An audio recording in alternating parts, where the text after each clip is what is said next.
in problem 1, we have a series of words and sentences that we need to match. And in part A, we have velocity differs from speed in that velocity indicates a particle's direction of motion. Unlike speed, velocity is a vector quantity. Why? Because it takes two different magnitudes to take said vector. In part C, we have a vector has, by definition, has both magnitude and direction. Magnitude, if it only had magnitude, it would be a scalar quantity. But direction is what makes it a vector quantity. Part D says, once you have selected a coordinate system, you can express a two-dimensional vector with quantities known collectively as the components. This is also very self-explanatory, so I'm not going to bother to explain it.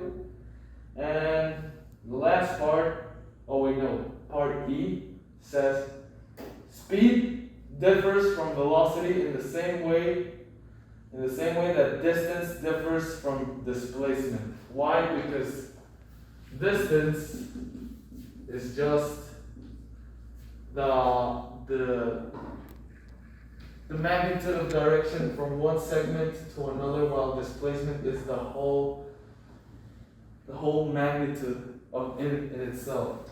And speed is the same in the way that speed only refers to overall velocity, while overall acceleration in a given segment, while velocity is set acceleration with a direction.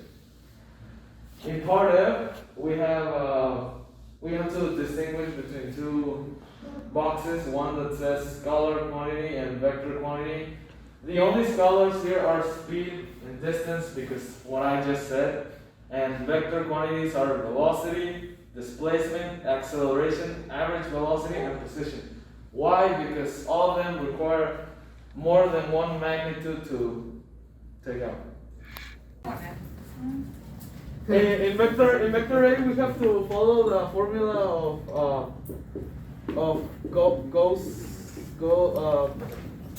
in the first vector it's resting above the positive x, so it's equal to 0 and 5.5, which is 5.5.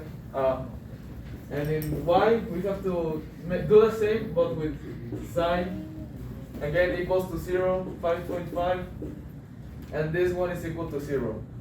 In vector B, in case of x, we do the same thing with the angle and the magnitude, which is minus 6.5. Y, same procedure, 150. 75 is equal to 3.75. Okay? Then, no, es que corta. Okay, after that, we need to take the total of x and y. We need to take the x's and y's and add them together. In x, we get minus 1. And in y, we get 3.75, which is rounded to 3.8. Then we have to make a Pythagorean theorem, which is minus 1 squared plus 3.8 squared, which is the root of that, which is equal to 3.9. And then to get us the sum of angles, we need to y over x, the total of y over the total of x, which is 3.8 over 1, which is equal to, and negative tangent with this, negative tangent. We multiply this and we get 75 degrees. In problem 3, it's the same but with three vectors. Vector A has an angle of positive in the positive y-axis of 30 with a magnitude of 75. Vector B is resting above the negative x-axis, which gives us a 0 degrees with a magnitude of 25. And vector C gives us on the negative x-axis 225 if we with a magnitude of 40, and we make the same procedure. That is close to 30 is equal to 65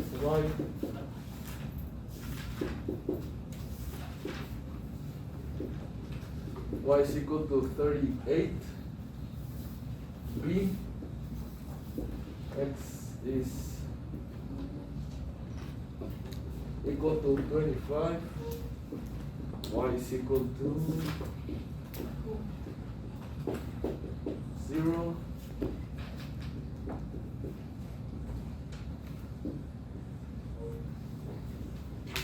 is equal to minus 28,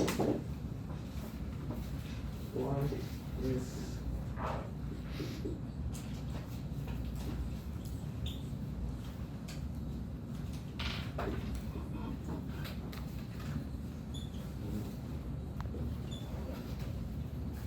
then we do the same as in the last problem. We do the sum of these three x's with the three y's, and the total sum of x is 12. The total sum of y is 10. Then, to take out the sum of all magnitudes, we Pythagoras, which gives us 15.6, which is rounded to 16. And in the sum of the vectors is negative tangent times 10 over 12, which gives us 38. So this is problem number 4, and for this we have to find, well, section A, we have to find the start of the truck, the displacement of the truck that starts here and ends here. So all we have to do is find the hypotenuse of this imaginary triangle that we can make, and it's easy. It's just 2.6 squared plus 4 squared, and equals to our answer to the square root. So let's see that real quick. And it's 22.76 to the square root, which is 4.77. And we just added to this 3.1 kilometers. And it ends up giving us 7.87. And that's the total displacement, kilometers, of course. So I will be explaining now part B of problem number 4. I don't have the correct values with me, so I'm just gonna show you how to do the equation, well, the problem in general. So we already had the hypotenuse we already found out the hypotenuse in the last step, and we have y and x given, and it's asking us for the angle, this angle right here, that will take us to the end line of the truck, and well, here we have the starting line. So all we have to do is basically create a triangle here, and then like here, sum up all of the vectors in our disposition, and then do the formula of tangent minus 1 x minus y. So we have to sum up all x's, which are this. I think we also have to like trace this line right here. No, that's not accurate, but it should be like here. And all the y's, which are this one, and yeah, that's about it. So we sum up all of those, and we do the inverse tangent minus 1 and x over y, and that's it. And for the last problem, all it asks us to do is chart the angle. I remember the result was 38 tangent of 38. This is right here. So all we have to do in the problem is just take with the line it gives us and chart it all the way to the end line. It's pretty straightforward. So for problem number 5, we have that you walk 3.5 kilometers to the supermarket and then back home. So let's just make this the supermarket and this our home, and this is 3.5 kilometers. What is the distance traveled? So we know that you make it to the supermarket and back. So the total your distance would be double the distance. Well, the whole distance you travel would be times 2, because you travel it going to the supermarket and then back home. So the answer is 7.8 for number 8. And for part B, what is your displacement? And the displacement is equal to 0, since you went and returned to the same exact spot you're in. So making the displacement 0. So for problem number 6, we have that what is the velocity of an object that moves from 75 meters to 69 meters in 12 seconds. So we know that the formula to find the velocity is the final distance minus the initial distance, which is 69 minus 75, divided by the time, which is 12. And if we do all this, we end up that the velocity is negative 0.5 meters per second.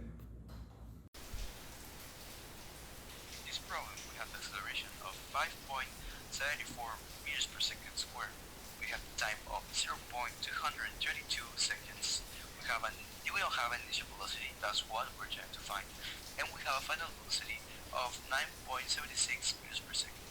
So to solve this problem, we're going to use the formula of acceleration equals final velocity minus initial velocity divided by time. So we need to isolate the initial velocity because it's what it's asking for. So to isolate, we're going to pass the t multiplied by the acceleration. So it's going to be acceleration times time, and then we're going to pass this positive final velocity subtracting this. So it's going to be like this. Now, because we have a negative sign here, we don't want it here.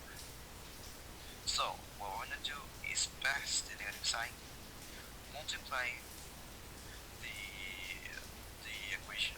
So at the end, it's going to be positive final velocity minus acceleration times time equals initial velocity.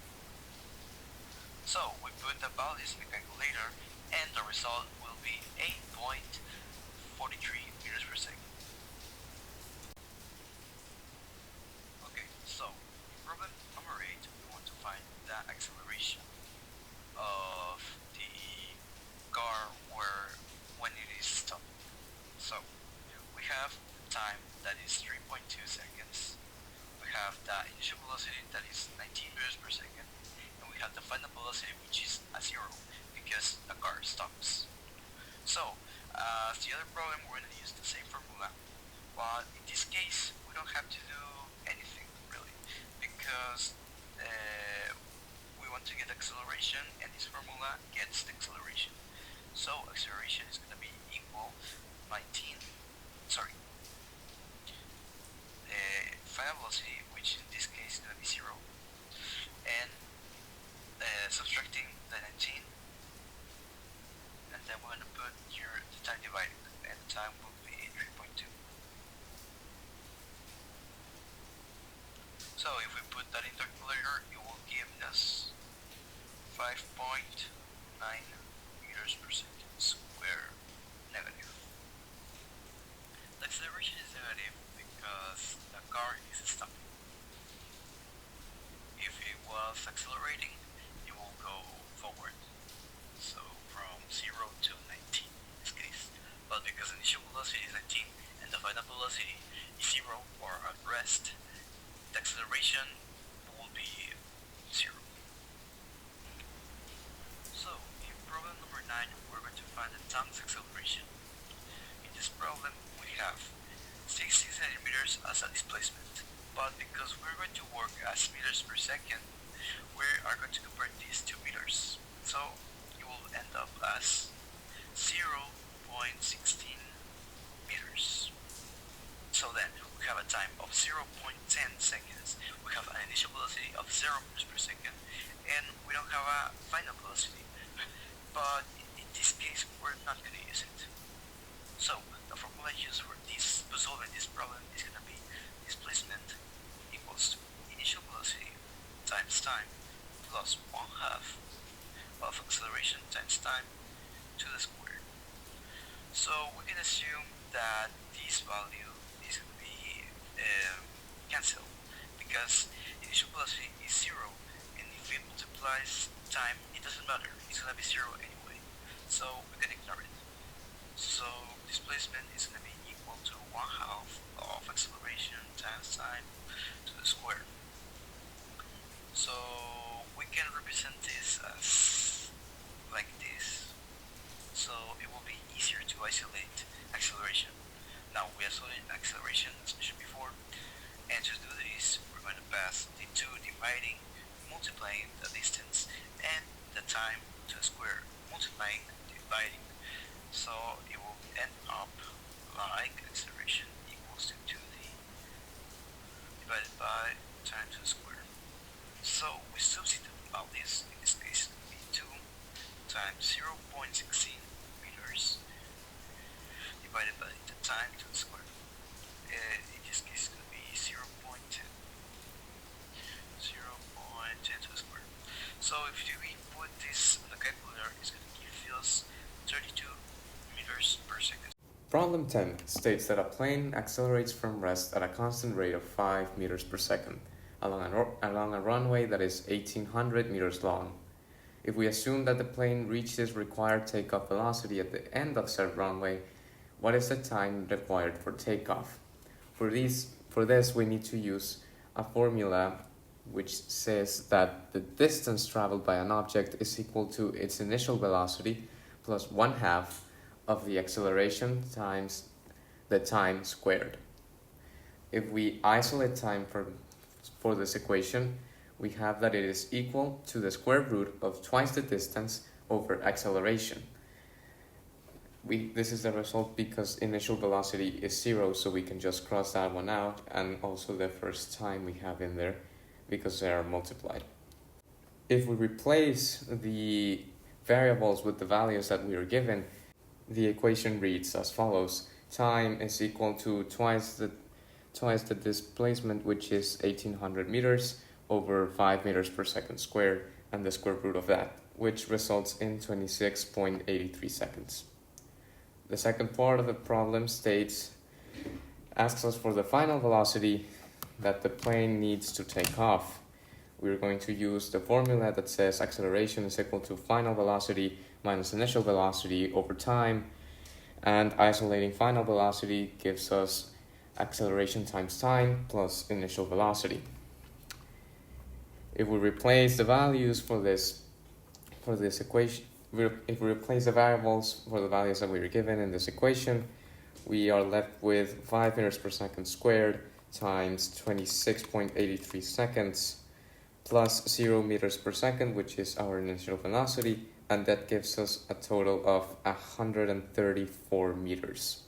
In the last part of the problem, we are asked for the distance traveled in the first second by the plane. In order to calculate this value, we're going to utilize the first equation we used in this problem, the one that reads distance is equal to the initial velocity times time plus 1/2 of acceleration times time to the square. Since distance is already the variable that is isolated, there's no need for isolating any other. We know that initial velocity is equal to 0, so we can cancel that along with time because they are multiplying. And if we replace the variables with the values that we have an equation that says 5 meters per second to the square times 1 second squared over 2, which leaves us with a result of 2.5 meters.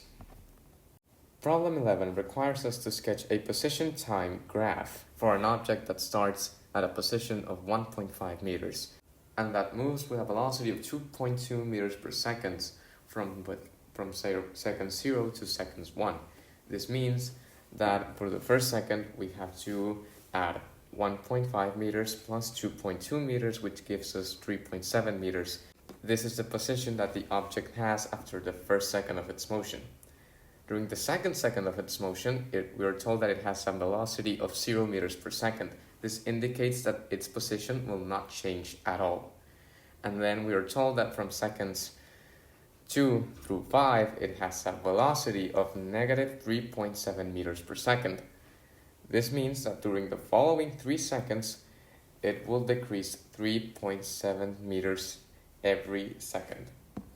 This tells us that we need to subtract 3.7 seconds times 3 to its current position, which is 3.7 meters, and it will give us its final position, which happens to be minus 7.4 meters. Problem 12 presents us with a position against time graph. These graphs represent position with the y-axis and time with the x-axis, and they are used to track the displacement relative to the time. In other words, we can use them to determine an object's velocity. The chart we are given shows us that the object starts at a position of 10 meters and that its final position is 40 meters. So when we are asked for the displacement, all we need to do is subtract 10 from 40, and that will give us its displacement of 30 meters. Part B asks us what is the average velocity of the particle over the time interval of 50 seconds. Since we already know that its final displacement happens at 50 seconds, we can use the displacement of 30 meters and the formula of velocity equals distance over time. Using this formula, replacing the variables, we can assume that our velocity will be equal to the 30 meters over the 50 seconds that we have, and that will give us 0.6 meters per second. Part C asks us what is the instantaneous velocity of the particle at 10 seconds. The instantaneous velocity is the velocity that a particle has at any given instant. In this chart, it's just shown as it is at any given coordinate in the graph. However, since this is a constant velocity, we can just say that it is 0.6 seconds because the velocity never changes. We can see this represented in the graph by the straight line that is shown to be the velocity. Part D is a multiple choice question which asks us about the correct form to represent a velocity versus time plot for the motion described in this problem. Since we know it is a constant velocity, we just know that since velocity is represented in the y-axis, it has to be the chart that starts at 0.6 and never changes. That is option D. The displacement of any given object can be shown in a velocity against time chart by taking the area. Okay, so this is problem number 13. The first thing is the initial velocity, which is 0.5, as we can see here. Then to find the acceleration in 20 seconds, what I did is put the initial velocity and the final velocity and then the time. Acceleration is the change in velocity divided by time. So we get 0.075 when we make this division. The next thing we get asked for is the acceleration at 45 seconds. So we need to find the acceleration right here. So we can see this is a straight line. So the acceleration is constant at all of this time. So the initial velocity is 2.0 and the final velocity equals 0.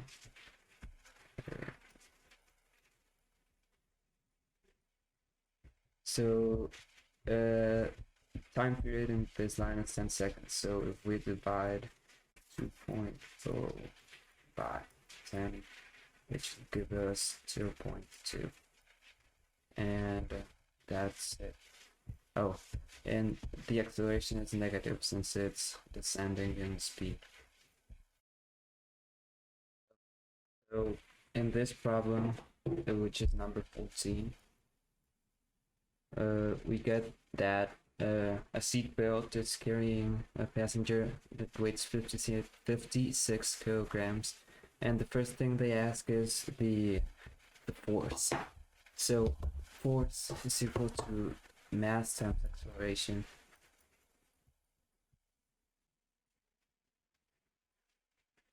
And we already have the mass, which is 56. So we need the acceleration. To find it, the formula is this one, but we get the initial velocity in kilometers per hour. We need to transform it onto meters per second, which is done by multiplying by 1,000, then dividing by 3,600, which is number of seconds in an hour. We get this. So if we do this over time, which is 6 seconds, we get, I believe, 3.8 something. Let me check.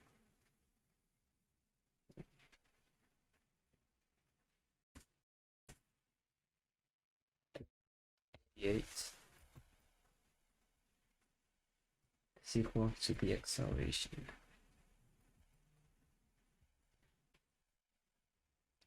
So we already have this, so we just multiply 56 times 3.88 and gives us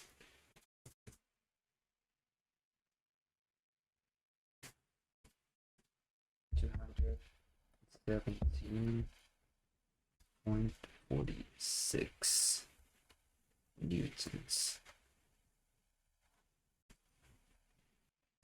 So this is problem 15. We have the initial velocity, final velocity, mass, time, and we need to find force and distance. I'm gonna write the force formula here. So as you can see, for finding the force, we need acceleration, and this is the formula we're gonna use. So we have final velocity, which is 9.5 minus initial velocity, which is 16 divided by time, which is 1, should give us minus 6.5 divided by 1, which is the same, minus 6.5 meters per second squared. So now that we have acceleration, we multiply it by the mass, which is 990. So 6.5 times 990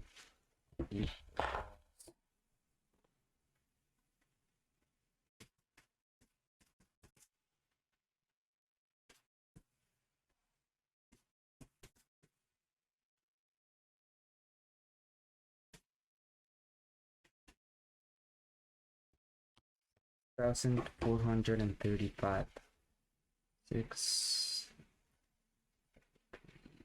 5 newtons. So this is the force.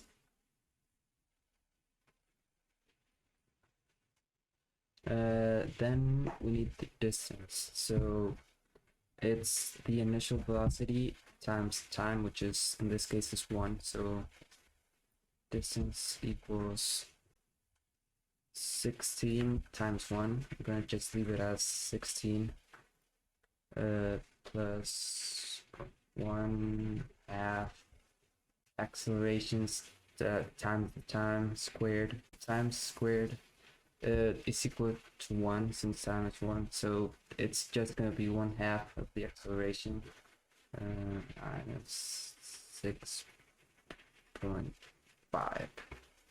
So it's gonna be 16 minus 3.25, and distance is equal to